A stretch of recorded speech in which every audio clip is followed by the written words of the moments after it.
Weather Service has issued severe thunderstorm watch number 524, effective until 7 p.m.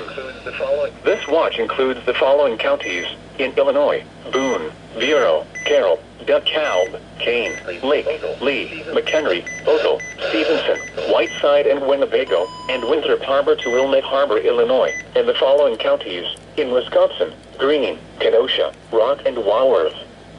Remember, a severe thunderstorm watch means the conditions are favorable for the development of severe weather, including large hail and damaging winds, in and close to the watch area. While severe weather may not be imminent, persons should remain alert for rapidly changing weather conditions and listen for later statements and possible warnings. Stay tuned to NOAA weather radio, commercial radio and television outlets, or internet sources for the latest severe weather information.